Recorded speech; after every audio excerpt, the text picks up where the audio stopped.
Hi everyone, आप सभी का स्वागत है आपके अपने YouTube चैनल मैथ 2.0 विकास में और मैं हूं विकास। आज के इस वीडियो में हम लोग काइट यानी क्वाड्रिलेटरल में काइट क्या होता है इसके बारे में हम लोग पढ़ेंगे, इसके प्रॉपर्टी पढ़ेंगे और काइट के क्या-क्या स्पेसिफिक पॉइंट होते हैं वो सारे पॉइंट को हम आज के इस वीडियो में क्लियर करेंगे। तो यदि आपको क्वाड्रिलेटरल के काइट के क्वेश्चनों को सॉल्व करने में प्रॉब्लम होती है तो ये वीडियो आपके लिए बहुत ही इंपॉर्टेंट होने वाला है, क्योंकि इसमें काइट के सारे नियम यानी रूल क्या होते हैं वो बताए जाएंगे और उसके बाद नेक्स्ट वीडियो में आपको काइट से रिलेटेड क्वेश्चनों को भी सॉल्व कराया जाएगा। आइए बिना देरी के शुरू करते हैं काइट।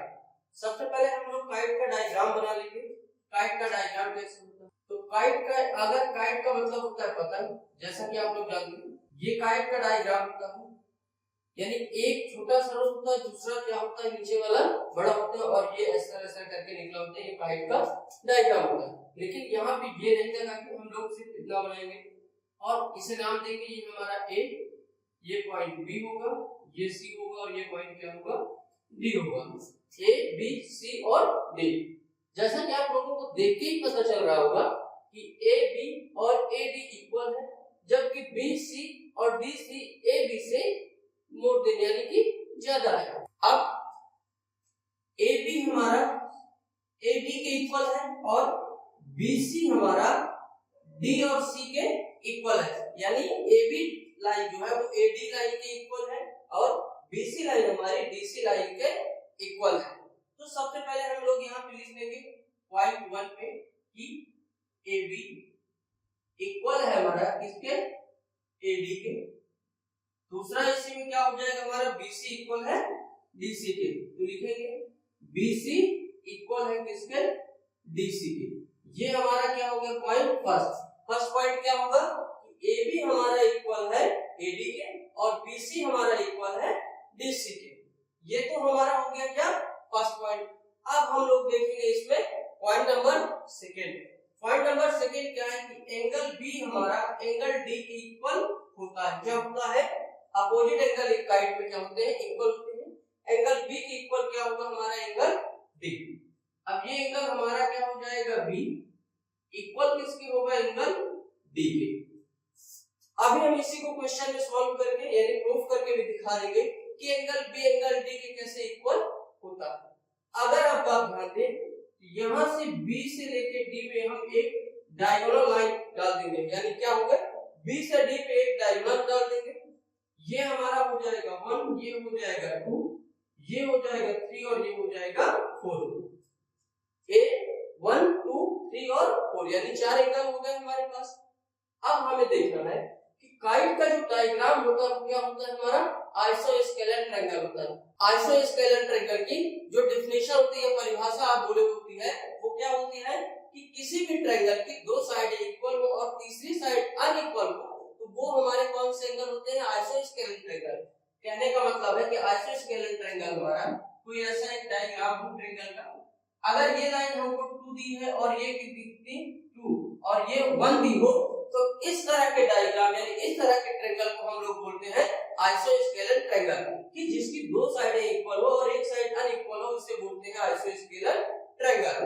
तो काइट का जो भी ट्रायंगल होता है यानी अभी हम आपको देखना क्या है ए बी और डी में। कहां देखना है ए बी और डी में। ए बी और डी में हम अगर देखें तो ए बी हमारा ए डी के इक्वल है, यानी ये दो लाइन हमारे इक्वल है। तीसरी बी से डी जो डायगोनल पड़ा है वो क्या है वो अनइक्वल है इसमें, इसलिए इस डायग्राम को ए बी डी को क्या बोला जाएगा आइसोस्केलेन ट्रायंगल। आइसोस्केलेन ट्रायंगल। अब जब आइसोस्केलेन ट्रायंगल की दो साइडें इक्वल है तो इसके क्या होंगे दो एंगल भी जो भी होंगे वो क्या होंगे इक्वल होंगे। दो एंगल जो होंगे वो क्या होंगे इक्वल होंगे। तो एंगल 1 इक्वल होगा एंगल 2 के, यानी एंगल 1 इक्वल किसका है एंगल 2 के। अब इस वाले डायग्राम को अगर देखें आप बी सी और डी में तो ये भी ट्रायंगल हमारा क्या है आइसोस्केलेन ट्रायंगल है, जिसकी दो साइडें इक्वल है और बी से डी जो डायगोनल पड़ रहा है वो क्या है अनइक्वल है। तो इस तरह में अगर देखें तो एंगल 3 हमारा क्या है एंगल 4 के इक्वल है, यानी एंगल 3 इक्वल है किसके एंगल 4 के। एंगल 3 किसके इक्वल है एंगल 4 के। जब ये एंगल इस एंगल के इक्वल है और ये 3 एंगल एंगल 4 के इक्वल है तो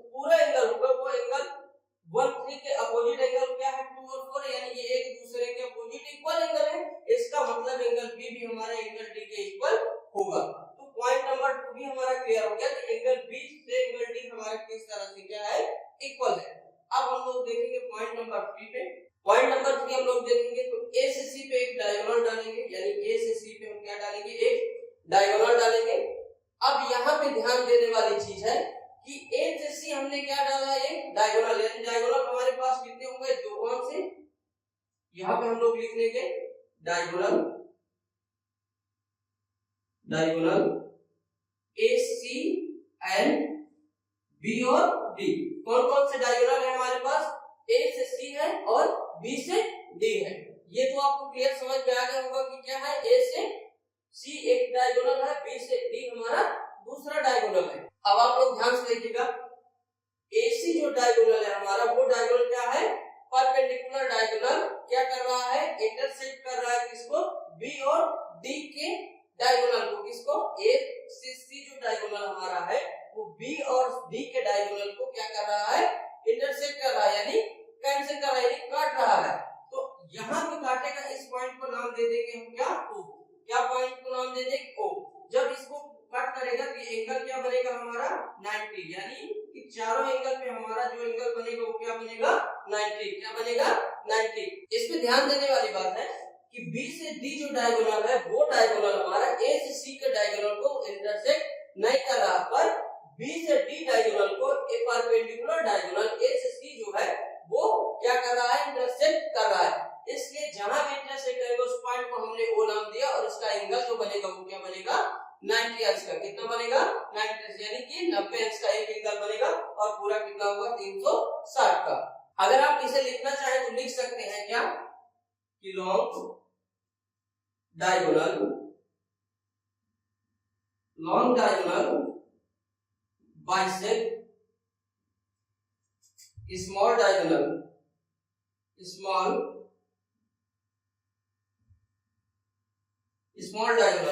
ये आप लिख लेंगे तो याद रहेगा कि long diagonal bisect small diagonal, यानी कि अब बी से डी हमारा क्या है, स्मॉल डायगोनल है, लेकिन ए से सी आप देख लेंगे कि लॉन्गेस्ट डायगोनल, यानी कि ज्यादा बड़ा। बी से डी जो डायगोनल है हमारा, उससे ए से सी जो डायगोनल है वो क्या है, ज्यादा बड़ा है। इसलिए आप लिख सकते हैं कि long diagonal bisect small diagonal. इससे आपको याद भी रहेगा कि ए से सी जो डायगोनल परपेंडिकुलर पड़ रहा है वो बी से सी के डायगोनल को इंटरसेक्ट कर रहा है। अब आगे देखेंगे हम लोग।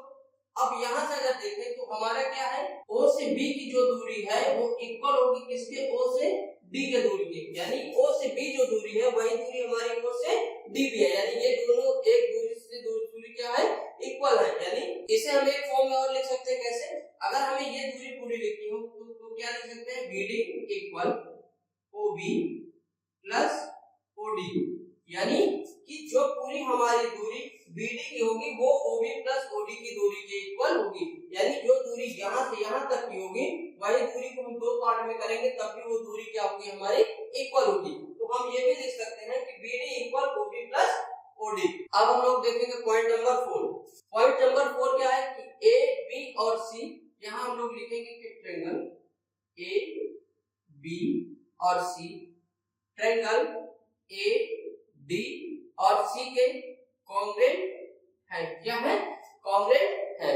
अब कॉन्ग्रुएंट किस तरह से है, ये S S S, यानी कि साइड साइड साइड, ये साइड इक्वल है इस साइड की और ये साइड इक्वल है इस साइड की, और जो ट्रायंगल बन रहा है यानी A B C ये पूरी साइड इक्वल है और ये डायगोनल भी इक्वल होगा।